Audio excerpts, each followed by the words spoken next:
right, everybody. Good evening. I call to order this Monday, January 27th meeting for the Parks and Recreation Advisory Board. If everyone could please stand and join us in the Pledge of Allegiance.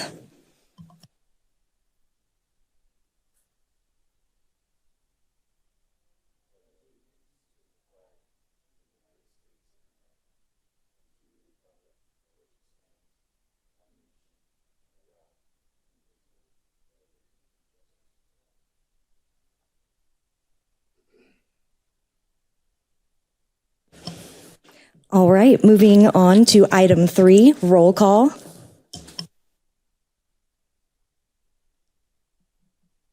Kyler Cox. Is he online virtually? Nope. Okay. Yes, I'm here. Okay. Mercedes Kaiser. Here. Karen Cooper. Here. Jason Mitchell. Here. Shannon Murray. No. Okay. Ashley Pasquale. Oh, sorry. Here. Okay. Alex Ross. Here. Philip Shannon. Here. And Allie, our team member, is here with us. And our council member is vacant still. Okay. All right, item number 4, moving on to call to the public. We will now have an open call to the public for citizens wishing to address the board on issues within the jurisdiction of the board. Your comments must be limited to 3 minutes or less. If you wish to address an item already on today's agenda, you should wait until that item is announced for a public hearing. At the conclusion of the open call to the public, individual members of the board may respond to criticism made by those who address the board, may ask staff to receive a matter or review a matter, or may ask that a matter be placed on a future agenda. However, board members cannot discuss or take legal action on matters not already on the agenda. Is there anyone from the public wishing to address the board today? All right, seeing none, we will move on to item 5.1, approval of the October 28th, 2024 meeting minutes. Looking for a motion? Madam Vice Chair, I will make a motion to approve the minutes for October 28th, 2024. Great, we have a motion. And we're looking for a second. Madam, I will second that motion. Thank you. All right, meeting minutes motioned and seconded.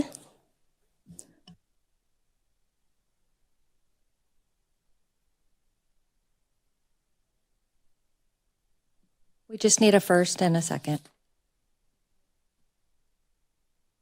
All right, item 6.1, Director's Report. I'm sorry. Are we going to vote on the minutes?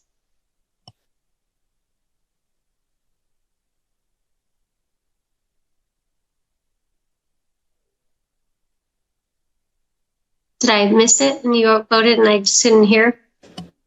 No, you didn't miss it, but we can go ahead and vote. Can we vote on the approval of the October 28th, 2024 meeting minutes? All in favor, say aye. Aye. Aye. Aye. Aye.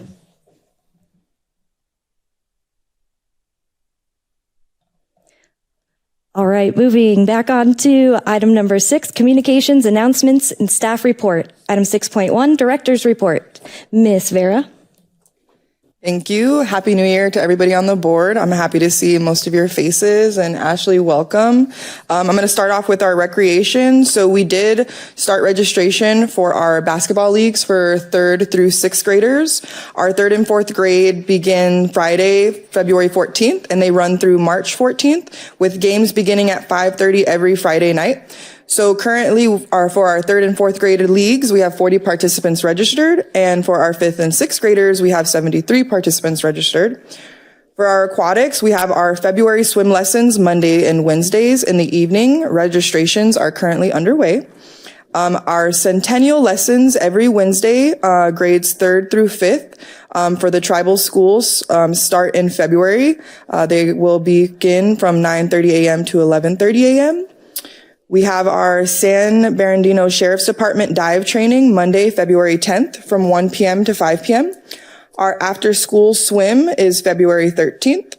Water safety instructor training Friday, February 14th through Monday, February 17th. Our pool is open Monday, February 17th, normal hours. I believe that is President's Day. Our hands-only CPR class is from 12 p.m. to 1 p.m. that same Monday, February 17th. Our after-school swim for the month of February is February 27th. The first week of Kinder Swim begins on February 24th.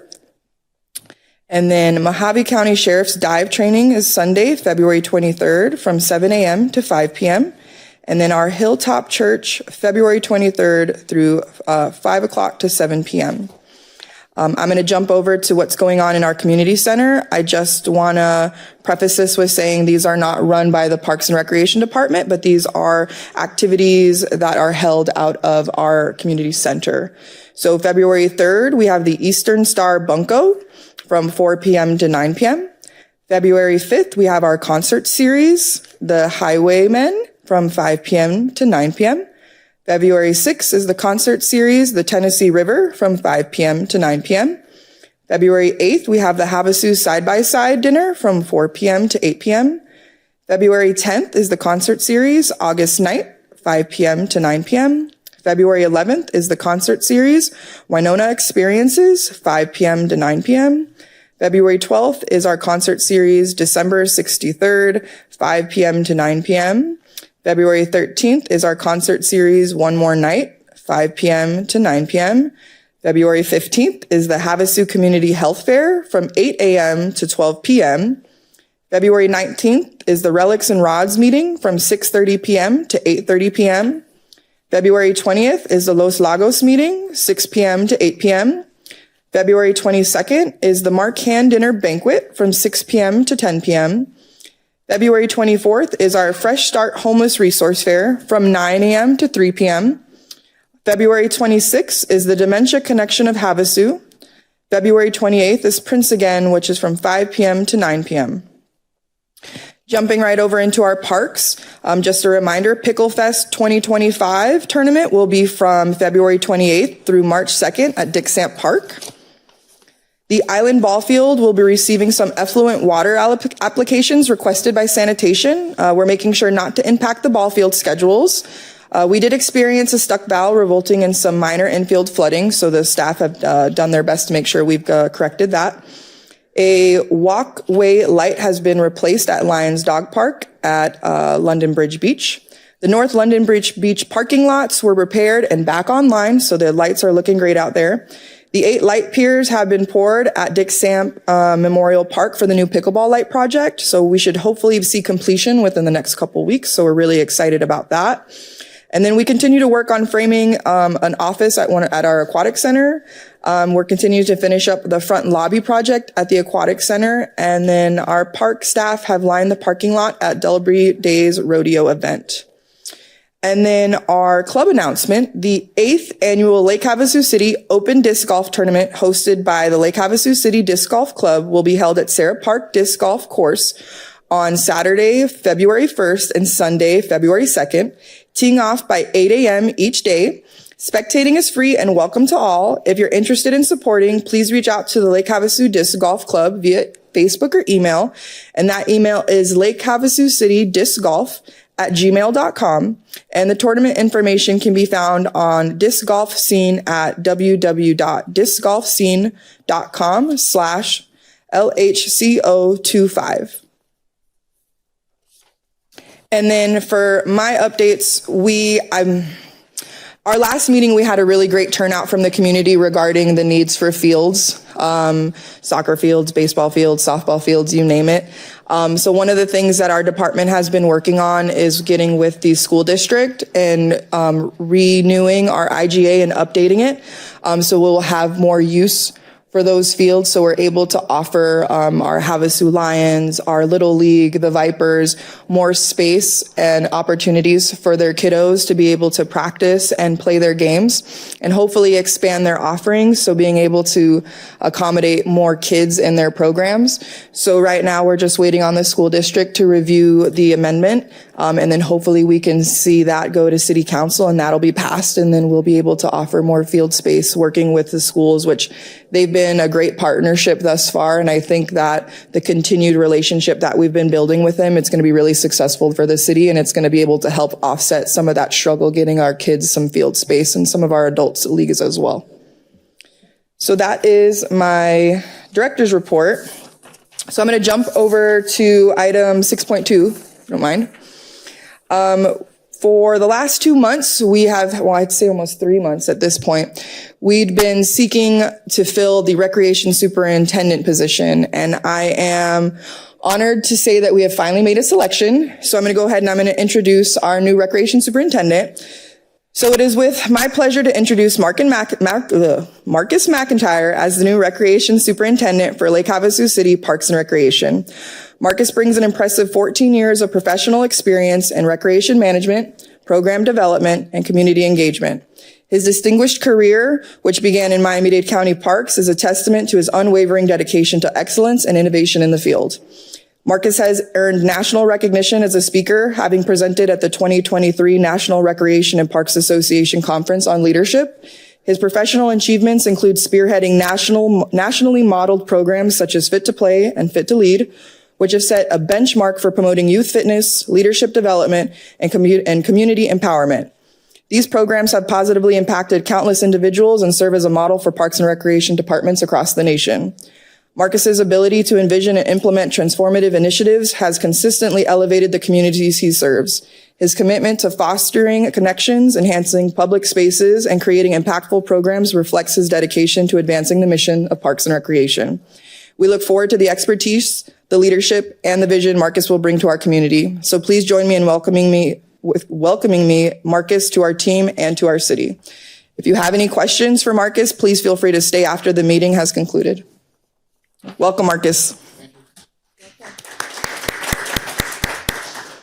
That concludes my report. Thank you, Director Vera. Welcome, Marcus. We're happy to have you. Do any members of the board have questions or? We can't take questions. We'll have to wait till the meeting concludes. Apologies. All right, item number 7, public hearing.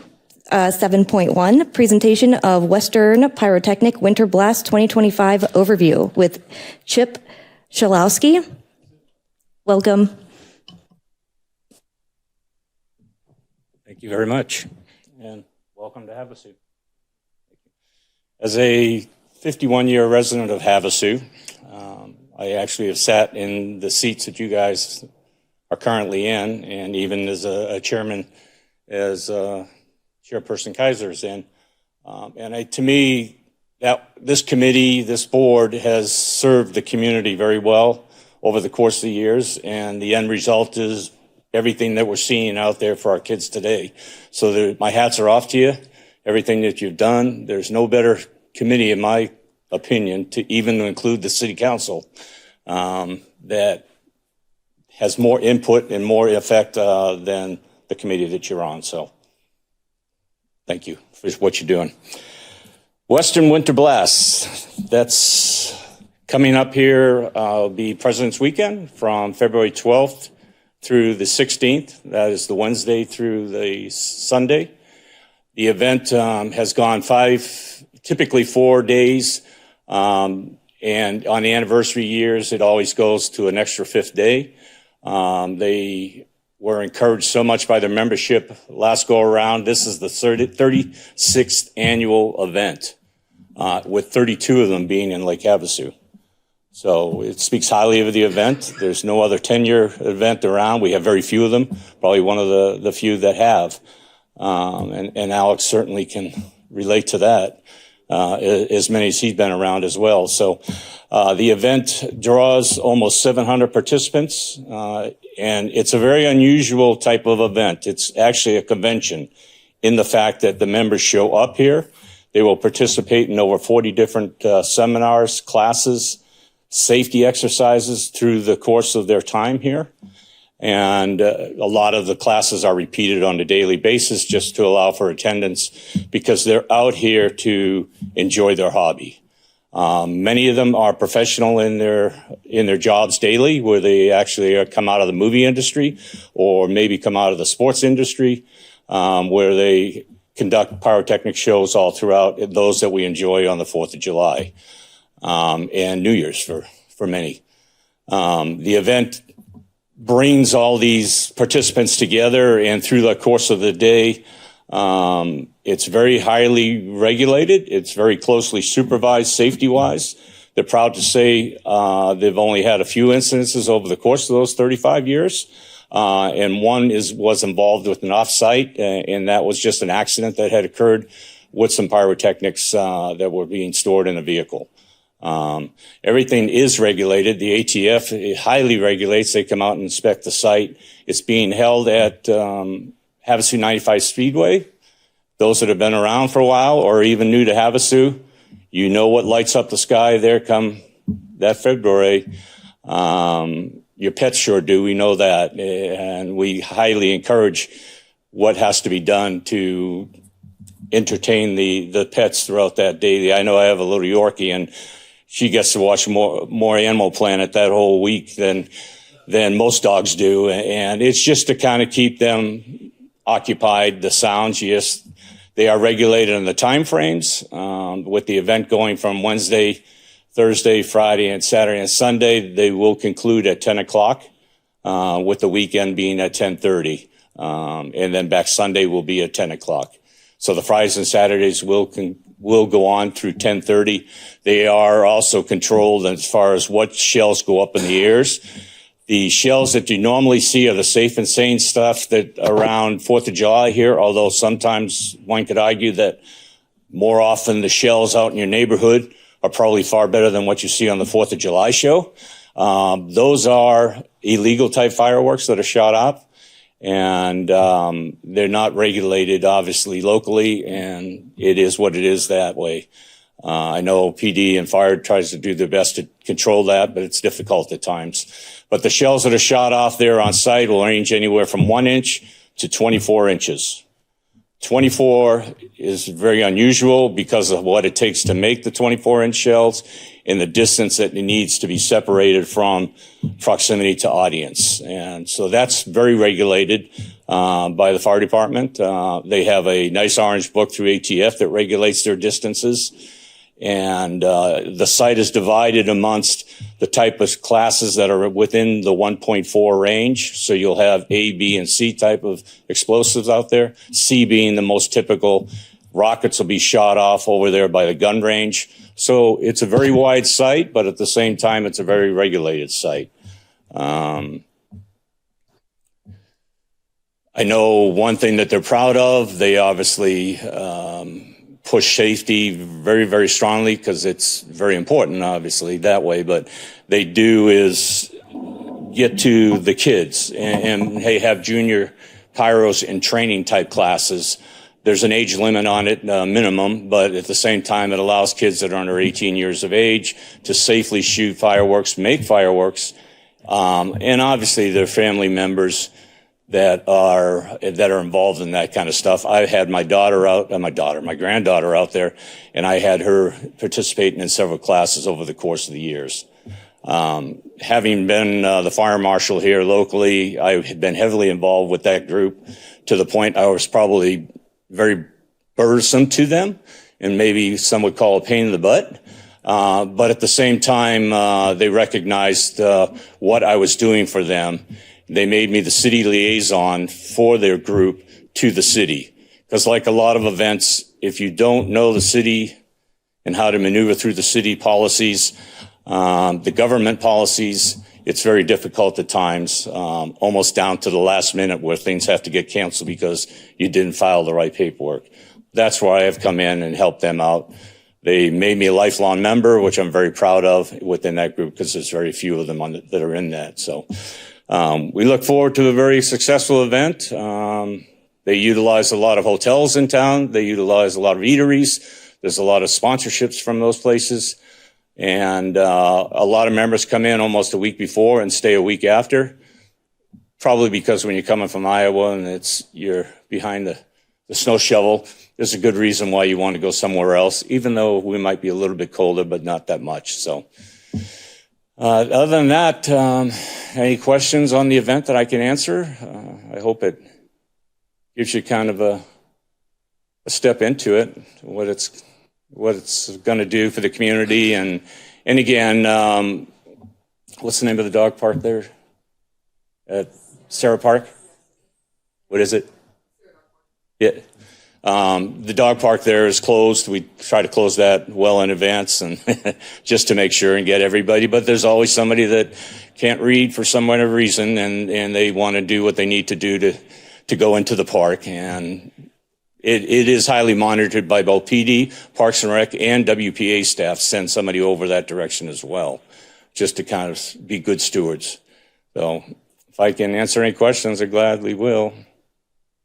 And would any members of the board like to address this topic? When's the best night to go? Or when do they shoot off the 24-inch firework? That just depends. Yeah. You could probably anticipate it being a Saturday. The best times truly are Friday, Saturday, are when you get the manufacturers show up. If there's a company from China that wants to go and display some of their wares to sell it to American companies, they will be out here and displaying their product. And this were some of your shows, and I should have covered that a little bit better. There's times on the Friday and Saturday night that over $250,000 worth of product has gone up in the air. Your typical Disney show, your Super Bowl shows don't even come anywhere near that. For example, our show in Havasu is $50,000, and you see what that brings, you know. But the public is allowed in. We partnered with Jim Russell from DSM Events, which everybody is pretty familiar with, between the Balloon Fest and other events that Jim handles. Desert Storm. Jim has taken over that parking out there, and it's helped out immensely. Parking there is a fee, and I believe it's $10 per vehicle. So pull the old VW bus thing with as many clowns as you get into the car and get as many people in as you can, and it's still $10. So however it plays out. On Fridays and Saturdays, the gates open at 3. I'm sorry. Fridays and Sundays, the gates open at 3. On Saturdays, the gates open at 12. And then you will be stopped based off of the crowd. And it's typically by 6 o'clock, 5 to 6 o'clock, especially on Saturdays. You can't get in there. You can't get anywhere around it. The highway shut off. The entrance back around Dub Campbell Parkway is closed off. There's no access, public access. So it's highly encouraged to come in there. And they have a set of rules. Obviously, don't come in with coolers. There's no bonfires. But the stands are first come, first serve. And that fills up very quickly, which is anywhere from 2,300 to 2,500 people. And then it's overflow into the parking. Dub Campbell, the rodeo grounds there houses typically 300 plus motorhomes. And then you all know what the BLM land behind the highway does over there in terms of all the motorhomes that park over that direction. And if Kylo is here, he could speak to that from the SO. That's been a nightmare for them to have to monitor as well. So we do have all the agencies involved. ATF, like I said, comes here and inspects the bunkers that the magazines are stored at, and they're regulated very heavily that way. And throughout the week, somebody might pop in, but the fire department's on site, both for standby as well as for inspection of the site. So very, very safe event. Very proud to be along the organization. They're different people, no doubt. I guess anytime you go up and blow out stuff, you got to be a little bit different and actually enjoy doing it. So good question, though. Thank you. I should have put that in there as well. Thank you, Chip. That's it. It's good seeing everybody. Alex, you too. Thank you, Chip. Appreciate it. Madam Vice Chair? Go ahead, Ashley. Okay, thank you. At the rodeo grounds? Thanks, Chip. Thanks, Mr. Schlosky, for the presentation. And I, too, love this event for our city and appreciate the coordination that's happened over the years to make it safer and safer and a little less chaotic and congested. My question is actually for Gabby. How is the department sort of getting ahead of communicating to the public about Sarah Park and the surrounding areas and the dog park being closed, and just making sure they're aware of the other parks that are available on the other side of town, preferably for their dogs to use, and all of that messaging? Thanks. That's a perfect question. So we've already been talks within the city with our community engagement officer who handles all of the social media for the city. So we've had some monthly meetings with them thus far. We're trying to get something circulating out to the public. And we're going to do our best to make sure that the public is informed. We are working too with our fire department to help them out, clear out any brush. We don't want any excess fuel out at the park. So if we can clean that up, making sure we're doing our due diligence, as Chip had said earlier, to make sure that the park is as safe as possible. But that was a great question to bring up, and you will start seeing some circulation of marketing and materials very soon. So thank you, Ashley. Thank you. Thank you, too. Now back to your question. He was asking regarding RV, and I assume you're talking about the rodeo grounds, because on site, yeah. I don't have any idea, but I got to tell you, if you didn't book March 1st, you probably aren't going to get one. So, yeah, I don't know on that. We don't follow up other than you look over there and it's packed. And even Dub has graded off more area, and there's more area that RVs are filled. So I got to assume it's pretty full.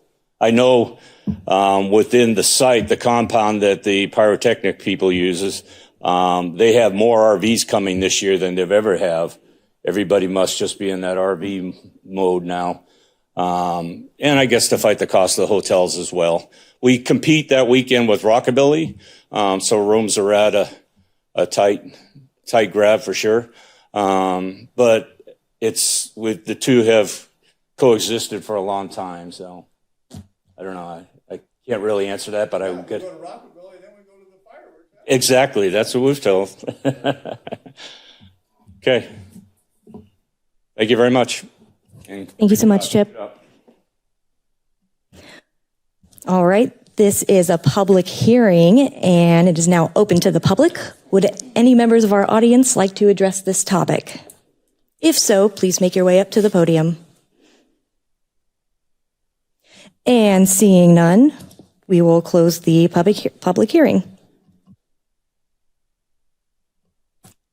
Item number 8, future discussion items.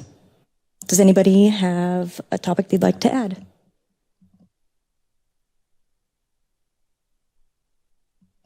All right.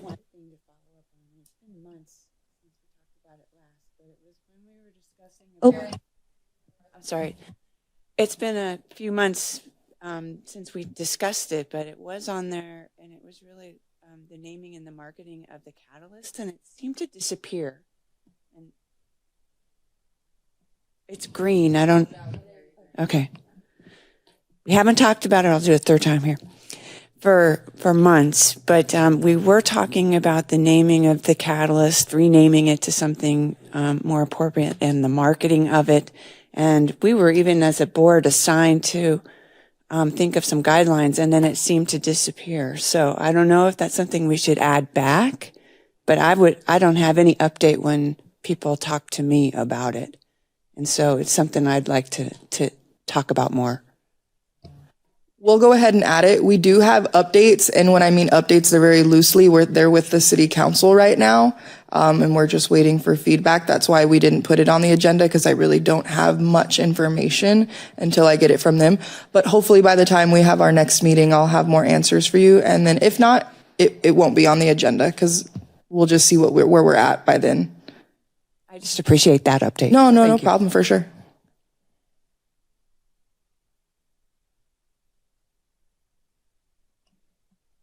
all right. Item number 9, future meetings. Our future meetings are February 24th, 2025 and March 24th, 2025. Thank you. All right, everybody. This meeting is now adjourned.